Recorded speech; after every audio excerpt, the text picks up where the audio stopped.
Rhoda. Okay. Firstly, it's great to have a family function like this. We don't do it very often, and to have everyone together at one time is fantastic. Trying to get everyone together is like pulling teeth usually. Someone's got something on or they can't be here. Poor old Tam, unfortunately, is missed out today, but that's unfortunately the way it is. So great to have everyone here. Now, although today is it's a sad day, but it's a celebration of Mum Nanny's life. And we must remember she lived a great life, and after a difficult end, she's now at peace. Rhoda Betsy Gordon stroke Littlefield, nee Littlefield, she was born on the 12th of May in 1928, twin sister to Myra. She lived her early life in Cotham Road, Kew, which will probably be meaningless to the young ones, but for us oldies we know exactly where it is.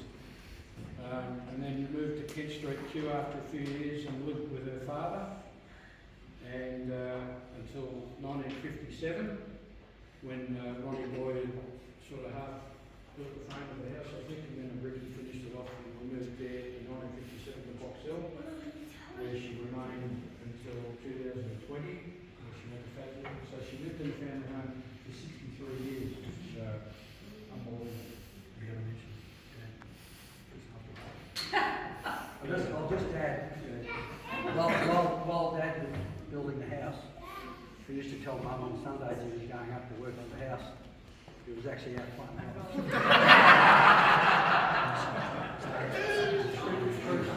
So they would have probably moved in 2 years beforehand. And further to that, he used to take me up on the occasion when he was doing the frame, and he'd always come back via the Heart, which is a pub just in Kew. And Mum would be thinking he was working till about 6, he was knocked off at 2, and he began at the Heart for 3 hours, and he had me sitting up on a ledge drinking lemonade because kids weren't allowed in the bar at that stage, and that was 6 o'clock and closing. So Oh, she knew. yeah, she would have known. So, just give me a minute. Her early school life, she went to Kew State School with Myra, and then they went on to Glenferrie Girls' School, which sounds a bit posh, but doesn't fit Mum.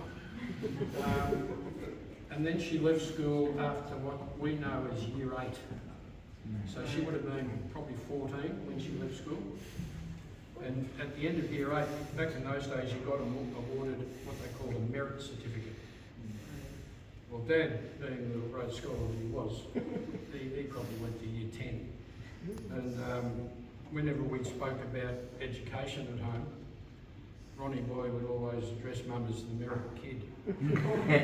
Tongue in cheek, of course. But I guess that's how it was back in those days. Kids did leave school at that age and went out. So, her teenage years were spent, as much as we know, she and Myra were members of the Fairfield Rowing Club down on the Yarra, and they spent hours and hours every weekend rowing canoes up and down the Yarra. And she was also loved her dancing, and they'd be at the town halls doing not the dances we know, but the ballroom stuff. And I assume that's probably where she met Ronnie at some stage. When she left school, she went and worked at a chemist as a shop assistant. So I guess she's 14 or 15 at the time. And she worked there for a number of years. And then she had to leave work to go and then care for her mother, who was dying of cancer. And when her mum passed away, which was our nana, she was actually 6 months pregnant with me. So she didn't do it too easy at that stage. No, in those days, no palliative care, they didn't go to hospital. But she nursed her right through to the very end at home, which would have been a tough gig, very tough gig. In the late 40s, she met Dad, and they courted for a couple of years, and then they were married in 1950. And then, obviously, she and Dad had 3 of us, which could be a good thing with me. And they actually were living in Kent Street in Kew. Yeah, well, Sue and I... Until we moved into the Olympic Creek. When we went to Box Hill, so we lived in Kew for the first 4 years with Pop Nugs. However, she was a great mum. My memories of her are someone who didn't show a lot of emotion. She didn't show a lot of affection even. I can't remember much where she might have cuddled us or even said she loved us. But I knew she did. And she was fiercely protected by us during the course of her childhood. I guess with Dad being the comedian of the family, Mum had to be the one to demonstrate a bit of control.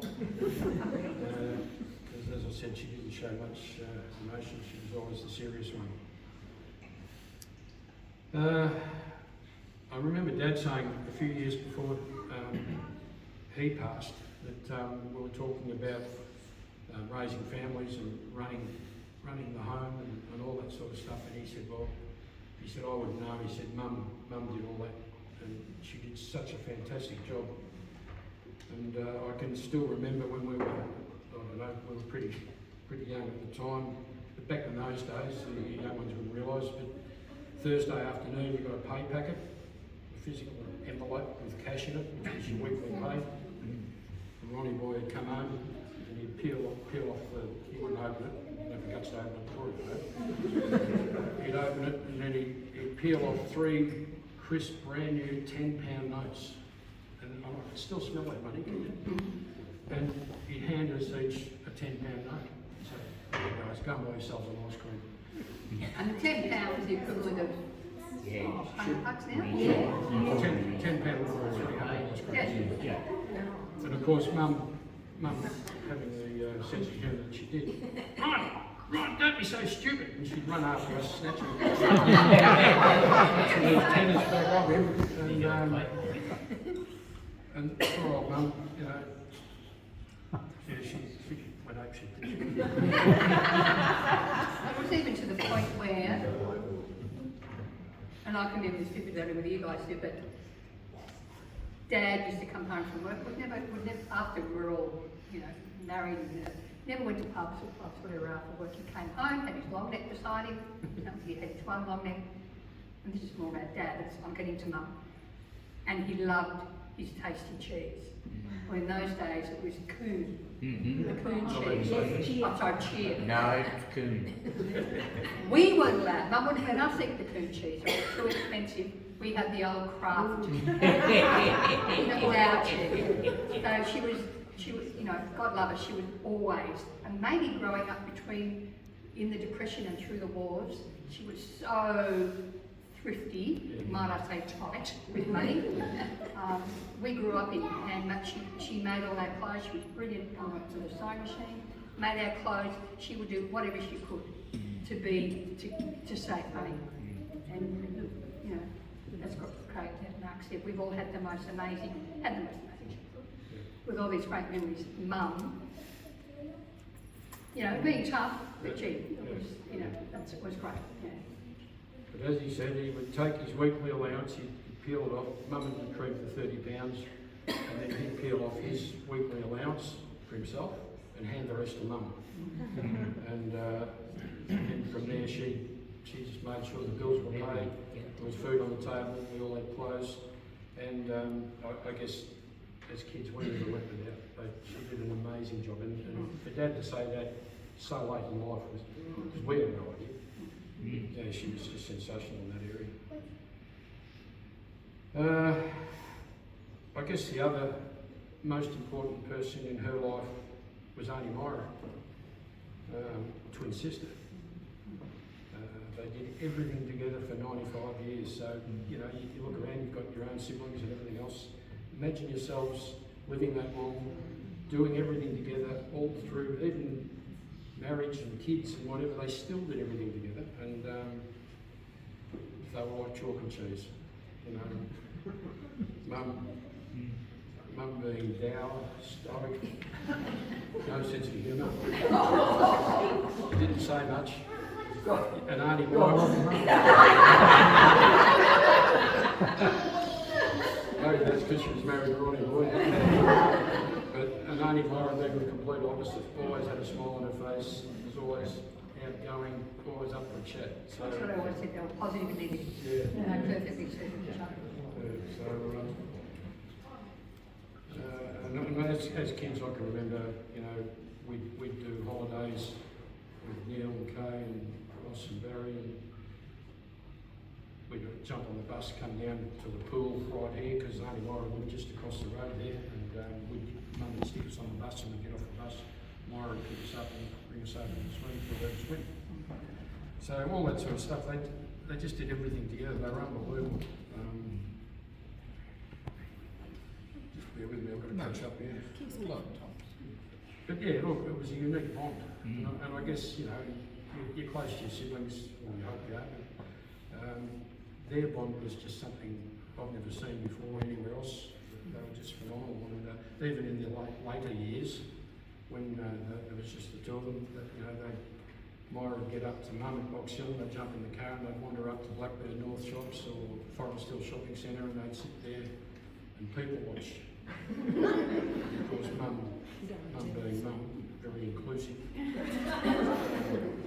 I'm very quick to point out how the Chinese were invading our so if anyone could put a foot out of place in the shopping centre, Mum was very vocal saying, "Are you going to pick that up? You know, that was your kit with that." You know.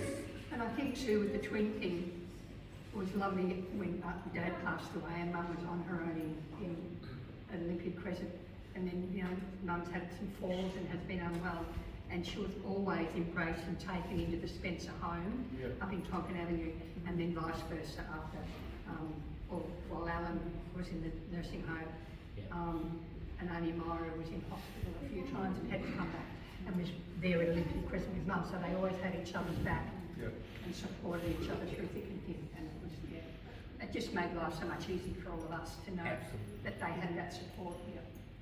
Yeah, so unfortunately, Auntie Myra would have loved to have her here today, but she just couldn't face it. She's been struggling a little bit the last couple of weeks, and as you can imagine, a massive loss for her. So we owe her as a family a huge debt of thanks for what she did with Mum and the things she did for Mum through their whole life. And even in the last 12 months, she was always very supportive of Mum. She was gradually, you know, in a gradual decline, but Auntie Myra was always there for her, helping her and supporting her. So understandably, Auntie Myra is struggling at the moment. She's, you know, and we as a family need to support her now more than ever. So even if you can find your way to make a phone call, a short phone call every week or so, just so that she's in contact with someone outside of Faversham. I don't think she's got a lot of cronies in there. As Mum used to say, we're the able-bodied ones. They're all old and I look in the mirror. But yeah, so Auntie Myra, I think it's more important now that if we can reach out and have a 10-minute chat, that's all it is. Hi, how you going? All that. She just needs a bit of outside contact. Well, that's about it. Finally, you know, we must remember Mum had a wonderful life.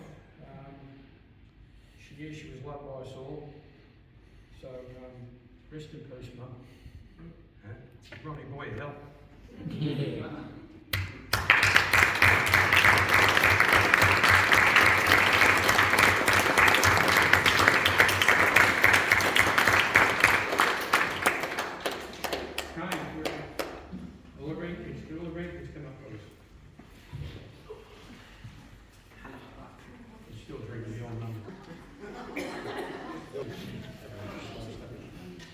I'll do this live.